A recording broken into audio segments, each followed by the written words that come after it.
Hi, this is Mr. James, and this is From an Educator. In today's show, I answer the question, what happened to We Are the Educators, and where is this show currently headed? So let's get right to it.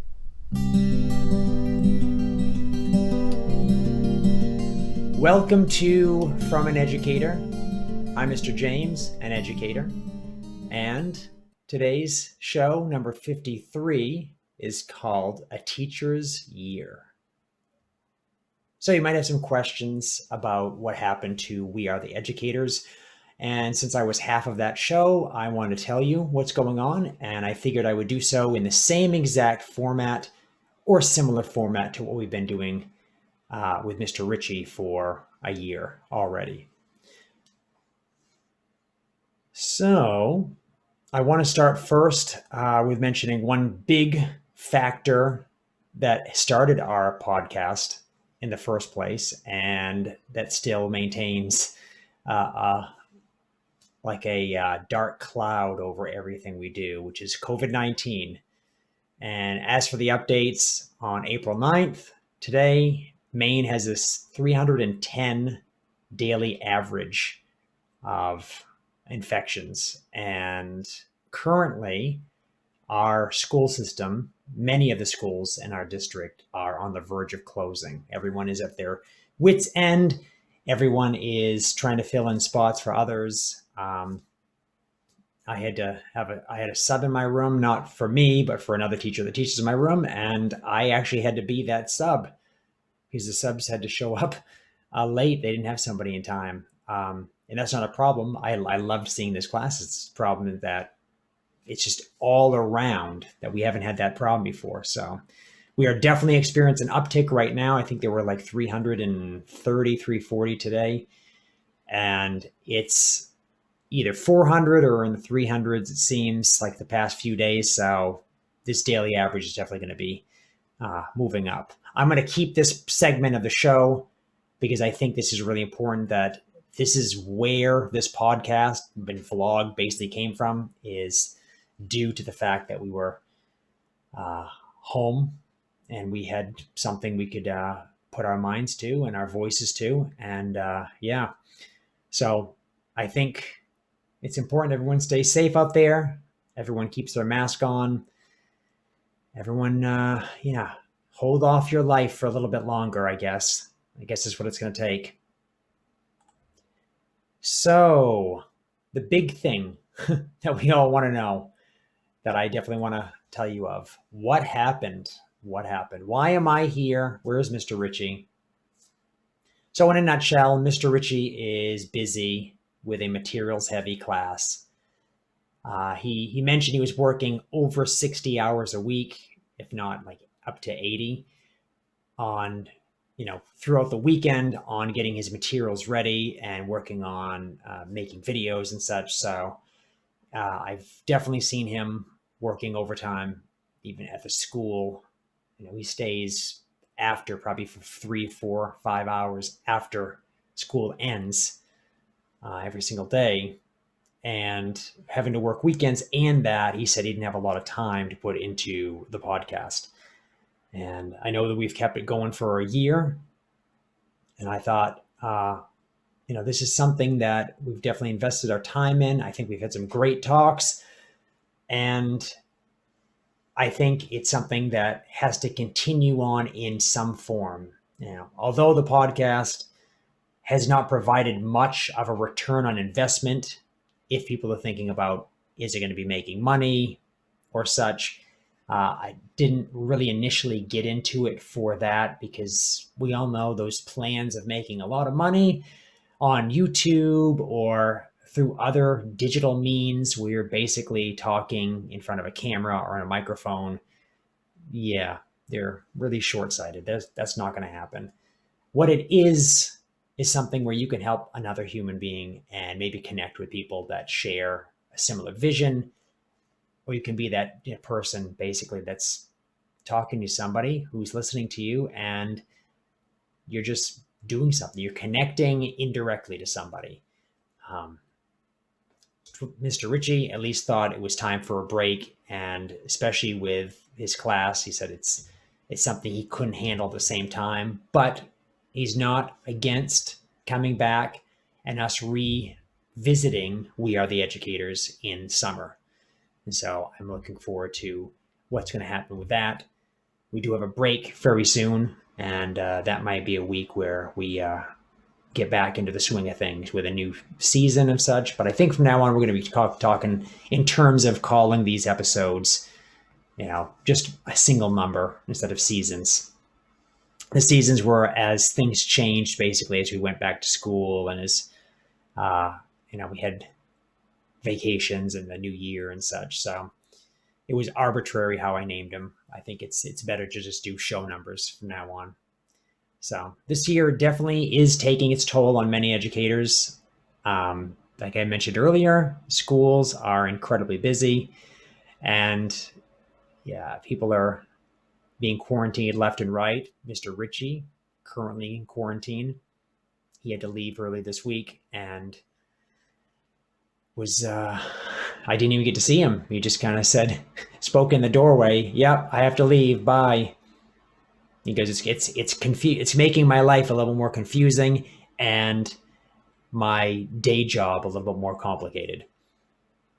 So somebody else had to run a materials heavy class this past week, and not the same without him.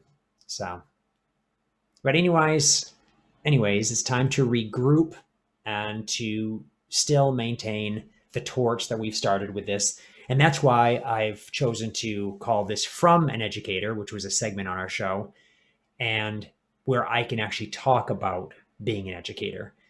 And we can do similar things. And I might still have guests. I might, anything can happen. I'm going to carry the torch because I don't want to be the person that stops a podcast or a vlog where you, the listener, and I don't know who you are, but if I'm there and I can offer any assistance, maybe you're wondering about how a teacher lives, or a musician, or somebody who has a detailed scheduled life, or quantified self, or all those things we've talked about in the past year, I'm there for you, and I'm going to continue this.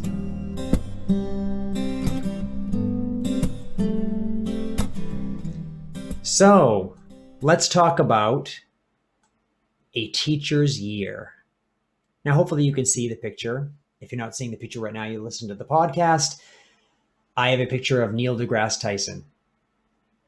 Now, when we first started this podcast a year ago, we started by using our first names. And my first name is Neil, and it's the same exact spelling as Neil deGrasse Tyson.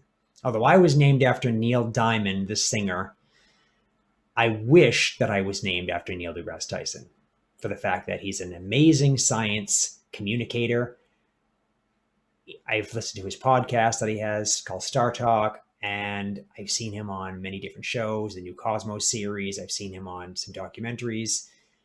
It's just somebody who can convey, I think, ease of complicated materials. I mean, physics, space, things that we can talk about here, and most of us are never going to see or really understand.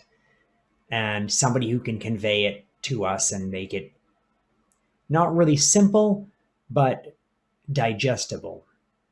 And I've always wanted to be like that as a teacher, and I strive for that. And I like the fact that I can have him up right here for those that can see, as an indication that this is what we want to strive for as teachers. We want to be this type of person. So if you are wondering what it's like to be a teacher, I want to explain to you what a teacher's year looks like. And this is not specifically when students come in and kind of the structure of a school. That's something you can look up. That's pretty self-explanatory. But we can go over that at some other point. This is about what you're going to be going through personally as a teacher, aside from whatever subject matter you teach. For me, ideas happen all year long.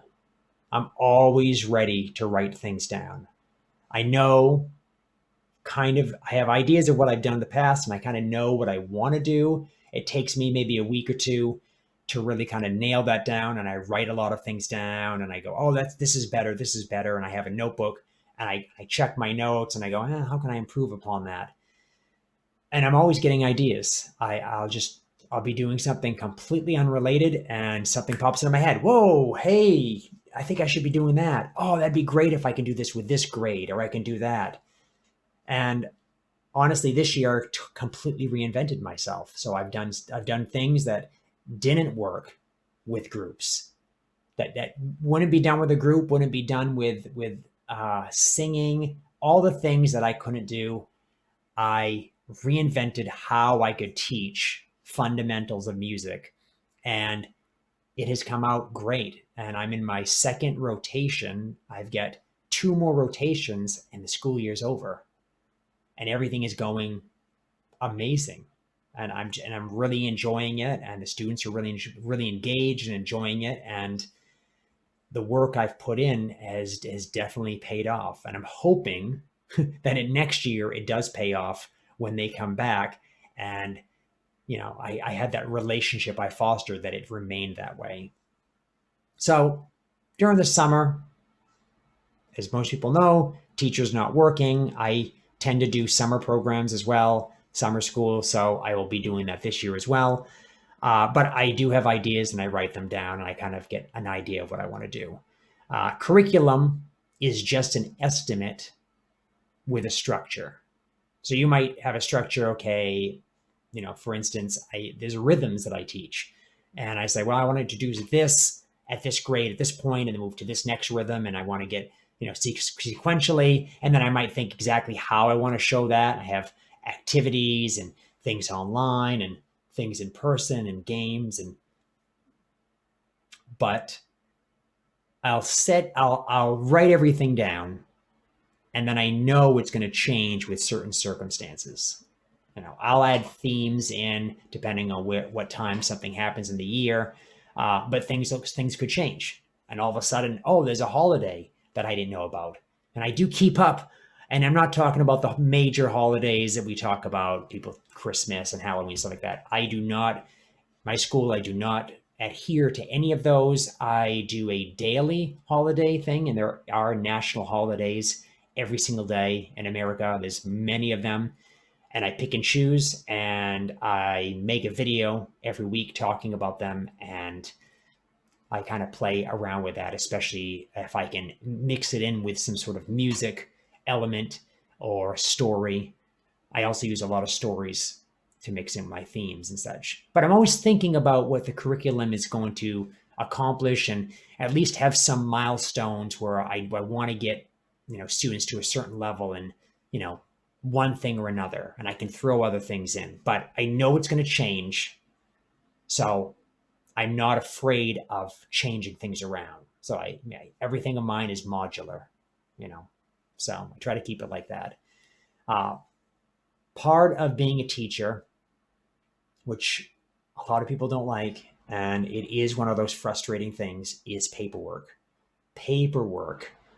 Observations that are being done on you, and then you have to explain your lesson, and you want to put into a format that looks professional, and they want to read it, and they want to know that you've fulfilled all this criteria, and they will give you the criteria so you can, include whatever you have to in your lesson so that it looks like it fulfilled that. And sometimes it doesn't seem like it really matters or that it relates to what you're teaching, but you still have to kind of fulfill those things, because for the most part, we work for managers, and managers want to have checklists, and they want to check things off that you say, buzzwords and such, and they want to move on to the next person because you're one of many. And it's unfortunate that it gets to that level where you're not really working under a leader or through some leadership. You're basically being managed and showing that you can fulfill this idealistic role, I guess.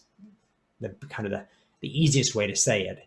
You do have personal goals and development that you have to put into writing, and you have to send it to them and you have to put all the buzzwords in they want to hear. I think if you are a professional, if you want to be a teacher, you should always have personal goals and development. If teacher or not, I have personal goals in my life and development that happen every single day. You know, I'm going to wake up early. I'm going to exercise every single day. I'm going to eat a structured diet. You know, I get ready for certain things. I'm excited about the next thing in my schedule. That's definitely something that if you're not used to that, getting used to doing that sort of thing is going to help you to be a better teacher, you know. But you definitely also have to be ready to explain everything you do to anybody.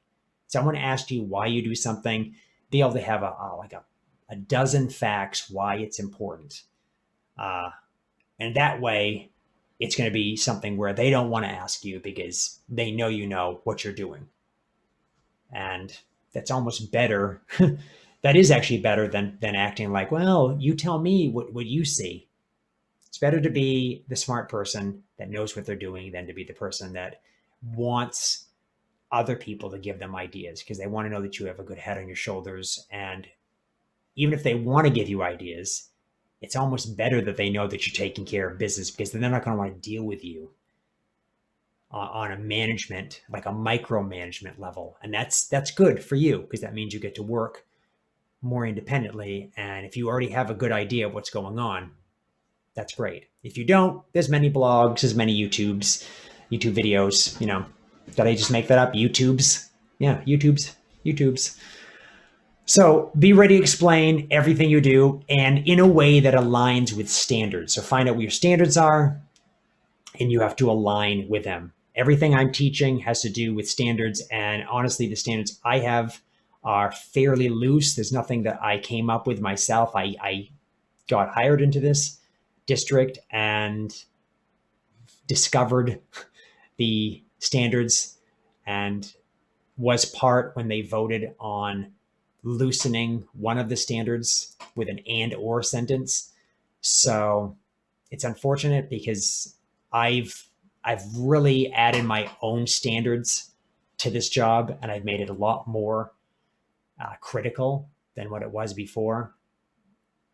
So I'm at the same time, I think I've engaged more students and I've got more of a vested interest beyond the simple standards that I'm supposed to follow. But I do check all those T's and, you know,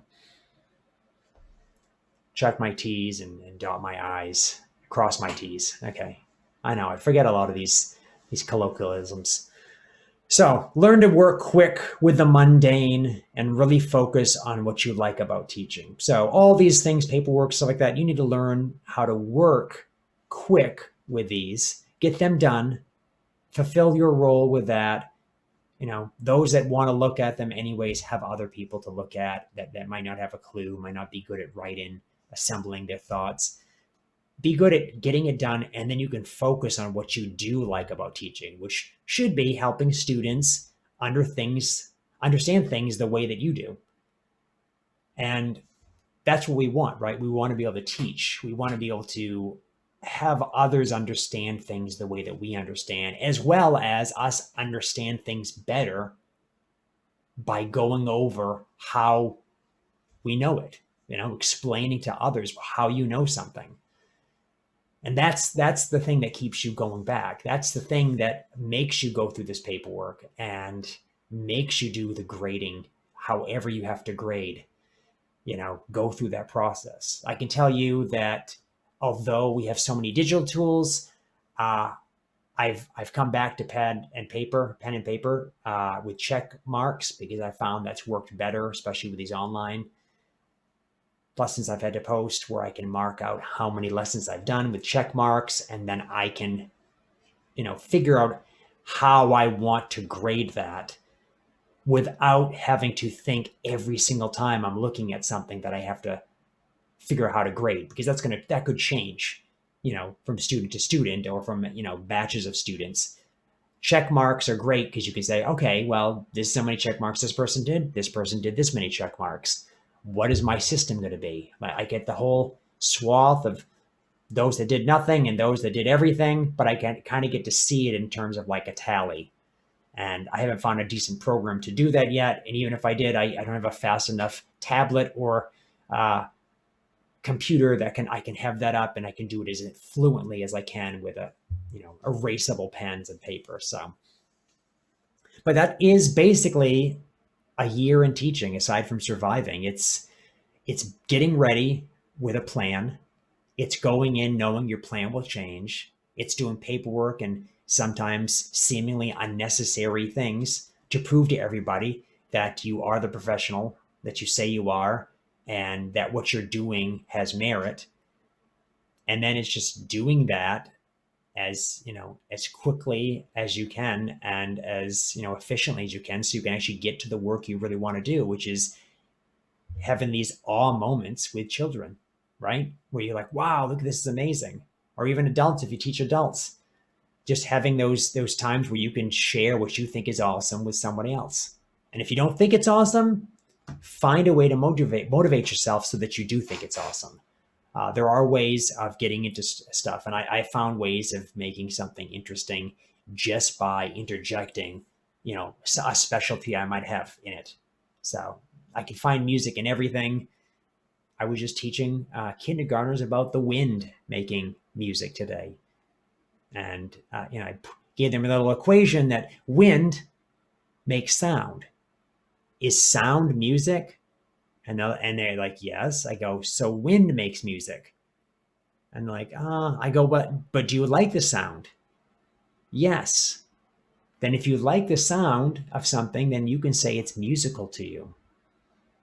And they enjoyed it. I use scarves. I have this whole little thing planned out. I had a story that had to do with the wind. So it's one of those things that me relating this to right now makes me feel, proud, but also I felt like it's not just a lesson, but it's something that I can use as almost like a little philosophy in somehow of how my teaching is. Every one of my lessons, I try to take it out of context and see, how I could explain it to an adult and how it would sound interesting. And I've seemed to always be able to do that. So, but if you're listening and you're an adult right now and you think that doesn't sound as interesting, I mean, we have a comment. Comments you can add, of course. So that is my teacher's year spiel. Now, I kept this slide from an educator. I've kept this next slide, which is a 60-second rant. And I'm hoping that every show I can do a rant. But in the past, I know I've been a little bit less than optimistic. I'm going to do a rant today that is somewhat optimistic. And it's going to be more of a musician style rant, but I kind of want you to know what I'm going through with this, especially somebody who hasn't had a gig in over a year. And here we go. So I've been waiting to have a gig for a year. I have a few weddings in the books ready. They're in the fall, and I have a couple other gigs with, it's a duet where I'm going to be playing piano and guitar with another singer.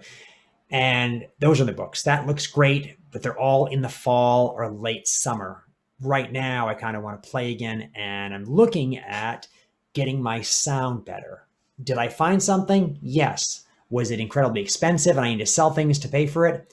That's also a yes. I'm excited this weekend so I can try it out so I can integrate it into my system. And the best thing is, also the worst thing, is I need to figure out how to do it on the fly and do it fast, because when I play in front of people at these gigs that I have with these bands, it's at least a 3, sometimes 4-hour concert performance, and mistakes can't happen too often during those. And it is true that, I'll be playing probably a number of these gigs, hopefully soon, but with a mask on, and I'll be fully vaccinated by next week. So by next time you see me, hopefully I'll be feeling well from what I've heard from these second doses, but we'll see what happens with that. So, this is one thing I didn't change, and I'm not feeling sad about it. But I did want to mention, if Mr. Ritchie listens to this, that we do miss you, and we're going to be holding out for you when you're able to get a schedule that can work for you. In the meantime, we're going to still have some decent conversations. It might be a one-way thing until I can find a guest, but I'm hoping you can stick with me through this. I definitely have a lot to talk about as far as teaching is concerned, and I have a lot of things that I'm interested in. And I've got the gear, I've got the microphones. Hopefully soon we'll have possibly a better camera system. But if I'm going to be using slides like this, you probably can't see me too well anyways. And for those listening, you're not missing much. Well, this is Mr. James, and this is from an Educator. I will see you again soon.